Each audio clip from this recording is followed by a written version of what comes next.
There is a town in Pennsylvania with a revoked zip code and 5 living residents, and the most dangerous thing about it is that it looks fine. The venting gas rising through the cracks in Route 61 is odorless. The ground above a subsidence pocket looks identical to the ground beside it. You would not know, pulling over to read a map, that somewhere under your car a coal fire has been spreading laterally since 1962. Feeding on a seam, the Office of Surface Mining Estimates holds enough fuel to burn for 250 more years. That is Centralia. The underground fire almost certainly began in May 1962, when the borough burned trash in a stripping pit that intersected an exposed coal seam. Firefighters flooded it, sealed it, trenched it. Every attempt failed. The fire went sideways into the pillars, holding up the town. For 20 years, most residents stayed. Then, in February 1981, 12-year-old Todd Domboski was standing in his grandmother's backyard when the ground opened under him and a plume of steam and carbon monoxide came up around his shoulders. He hung onto a tree root until his cousin pulled him out. That single incident did what 2 decades of engineering warnings had not. Congress appropriated $42 million for relocation. Most families took the buyout. The state condemned what was left in 1992. The zip code 17927 was revoked 10 years later. 5 people have legal permission to live out their lives inside the burn zone. When they die, the town's charter dies with them. If you stop your car on Route 61, do it briefly. 2 miles north, do not slow down at all. Burnsville sat on the same seam and inhaled the same gas. And when the federal money came through, the residents there made the opposite choice from their neighbors. They took it, every one of them. Between 1993 and 1996, roughly 75 homes came down. The Catholic grotto behind the church was disassembled stone by stone and rebuilt elsewhere. Today, Burnsville Road runs through a strip of mowed grass bordered by second-growth trees. There is no marker, no foundation left standing at road level, no sign that anyone was ever born here. Centralia at least kept its cemeteries and its cracked streets. Burnsville is the version where the state finished the job. Drive it and you will not know you drove it. Head southwest, down the Monongahela Valley, and the road narrows into a trough of steep hills on either side of the river. This is the geometry that killed Donora. On the 27th of October 1948, a high-pressure system stalled over the valley and pressed the exhaust from the town's zinc works and steel mill down onto the streets like a lid on a pot. Within a day, drivers could not see the hood of their own cars.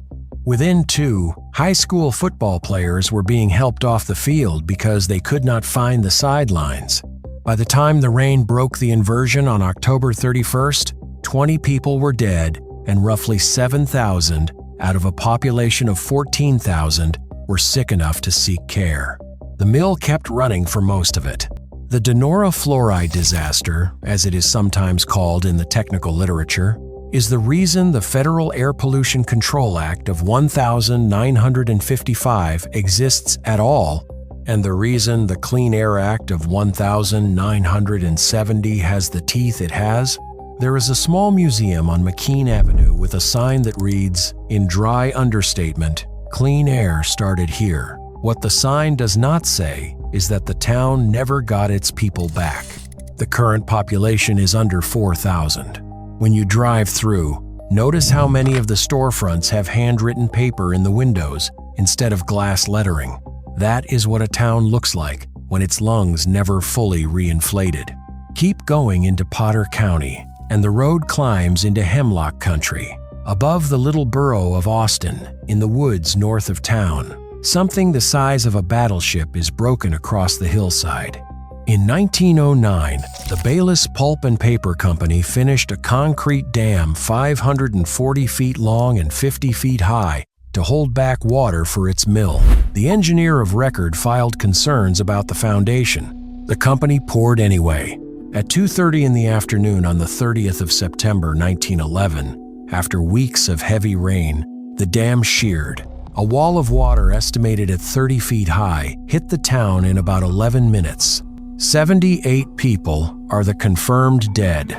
The real number is understood to be higher because transient mill workers were never fully accounted for. Some bodies were found in the Sinamahoning Creek days later. Some were never found. The ruins are still there. You can walk to them on a marked trail. What is unsettling is not the height of the fragments, though they are enormous. It is the way they lie. The dam did not crumble.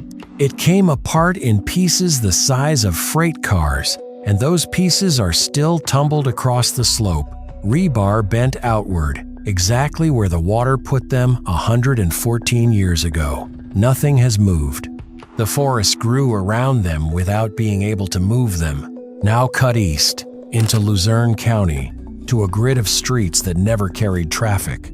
Between 1911 and 1913, the Delaware, Lackawanna, and Western Railroad's coal subsidiary poured 20 duplex houses out of reinforced concrete on a plot outside Nanticoke. The idea was permanent, fireproof, modern worker housing. The reality was that the concrete sweated in summer would not hold heat in winter and could not be modified to add plumbing or wiring without jackhammers. Occupancy collapsed within a decade. By the late 1920s, Concrete City was empty. The company tried to demolish it. They packed one of the houses with 100 sticks of dynamite in 1938 and set it off. The house shrugged. They tried again with a larger charge. It cracked a wall. They gave up. The 20 shells are still there in a rough rectangle around what was once a central courtyard with a swimming pool. Graffiti covers every interior surface now, and paintball players use the site on weekends, but the structures themselves are unchanged. This is what happens when a company builds something to last forever and then discovers that no one wants to live in forever. Farther east, in Carbon County, the horizon does something wrong. Blue Mountain is a long green ridge that runs for 150 miles across the state. Directly above the town of Palmerton, for a stretch of about 2,000 acres, it is the color of brick. The New Jersey Zinc Company operated 2 smelters here from 1898 until the early 1980s. The plumes carried zinc, cadmium, and lead onto the ridge without filtration for most of that period. By the time the Environmental Protection Agency listed the site under Superfund in 1983, the mountain was bare rock and dead soil, not thinned, sterile. The remediation has been running for over 40 years now. Helicopters have seeded lime and biosolids across the slope. Some vegetation has come back on the lower flanks. The upper scar is still visible from the interstate, and it will be visible in your lifetime and probably your children's. Palmerton itself sits directly below it. The houses on the north side of town look up at a hillside that took less than a century to kill and will take considerably more than a century to bring back. Drop south into Chester County next, and the road passes a set of stone buildings behind a chain-link fence in Spring City. Pennhurst opened in 1908 as the Eastern Pennsylvania State Institution for the Feeble-Minded and Epileptic. It was designed for around 1,000 residents. By 1968, it held roughly 3,700 in a facility that had never been expanded to match. In that year, a young reporter at WCAU television in Philadelphia named Bill Baldini was allowed inside with a camera. The 5-part series he produced, Suffer the Little Children, showed adults and children lying on tile floors, tied to furniture, unclothed, unattended. The broadcast triggered a federal civil rights suit, Halderman v. Pennhurst, that ran for more than a decade. Judge Raymond Broderick ruled in 1977 that conditions violated the 14th Amendment. The institution closed in 1987. The complex sits behind that fence today, mostly intact. A commercial haunted attraction operates on part of the grounds every October. Whether that is an appropriate use of a place where documented abuse occurred is a question the operators have declined to answer directly. Do not stop on the shoulder to photograph it. The private security is real, and the discomfort of standing at the fence, looking at buildings where children were tied down inside your grandparents' lifetime, is not something a photograph carries home usefully. North again, to the plateau country of McKean County. In 1882, the Erie Railroad finished a viaduct across the Kinzua Gorge that stood 301 feet above the creek bed and stretched 2,053 feet across it. For a brief window, it was the tallest railroad bridge in the world. It carried trains for over a century. In 2002, the state closed it for restoration after inspectors found the anchor bolts had corroded through. On the 21st of July 2003, before the restoration crew could finish, a tornado rated F1 came up the gorge from the southwest. It hit the viaduct broadside. 11 of the 20 support towers came off their foundations and fell into the valley. Investigators later confirmed that the original 1,900 iron replacements, not the 1,882 wrought iron, were what failed. The surviving section on the near side was converted into a pedestrian walkway with a glass-floored observation platform at its abrupt end. From that platform, you can look straight down through the treetops at the other 11 towers, still lying in the creek bed where the storm dropped them, rusting in place. The state chose not to remove them. They are officially part of the interpretive experience. It is the only viaduct in the country where the wreckage is the exhibit. Now come back south, into Bucks County, to a wooded park above the Delaware River where the geology stops behaving. Ringing Rocks Park is a 7-acre boulder field of diabase, a dense volcanic rock, and roughly a third of the stones in it, when struck with a hammer, produce a clear metallic tone instead of the dull knock rock is supposed to make. Bring a hammer, because the park expects it.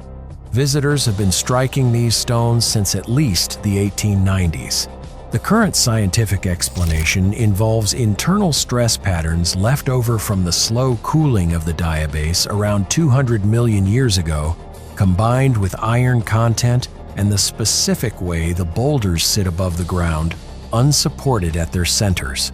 A geologist named John Gibbons demonstrated in 1965 that a rock removed from the field stopped ringing once it was isolated from the tension of the pile. That much is understood. What is not fully understood is why this particular field, and no other diabase outcrop in the region, produces the effect at this density. No trees grow inside the boulder field itself. Birds do not nest in it. Stand in the middle of it and strike a stone, and the sound carries a distance that feels wrong for the space you are in. The last stop is not creepy in the horror sense. It is creepy in the way an empty auditorium is creepy after the audience has left and the lights are still on. Old Economy Village sits in Ambridge, on the Ohio River north of Pittsburgh. It was the third and final town built by the Harmony Society, a German Lutheran separatist group led by Johann Georg Rapp, who arrived in America in 1804, believing the return of Christ was imminent. The Harmonists were celibate by doctrine. They pooled all property. They built 2 earlier towns, one in Butler County and one in Indiana, before settling here in 1824. They made a fortune in textiles, whiskey, and wine, and invested it in railroads and oil. They also, by rule, did not reproduce and rarely accepted new members. The arithmetic was inevitable. In 1905, the society formally dissolved. There were 3 members left. The Commonwealth took the property in 1919 and has maintained it since. The Great House, the Feast Hall, the garden with its grotto, the workshops with their tools laid out, the dormitories with their narrow beds, all of it is preserved to the specifications of a community that spent 100 years preparing for an end of the world that did not come, and then quietly reached its own end instead. Walk the brick paths on a weekday in winter, when the interpreters have gone home and the gate is still open, and the silence has a specific quality. It is the silence of a place that finished on schedule. 10 towns. A burning one, an erased one, a poisoned one, a drowned one, a concrete one, a scarred one, an institutional one, a fallen one, a ringing one, and a completed one. None of them are haunted in the way the roadside signs sometimes suggest. What they are is honest. Each of them is a place where a specific decision, or a specific accident, or a specific belief was followed all the way to its physical conclusion, and the conclusion is still sitting there on the map for anyone who slows down enough to read it. That warm patch of asphalt outside Centralia is not a warning about ghosts. It is a warning about how long the ground remembers what was done to it. Keep driving.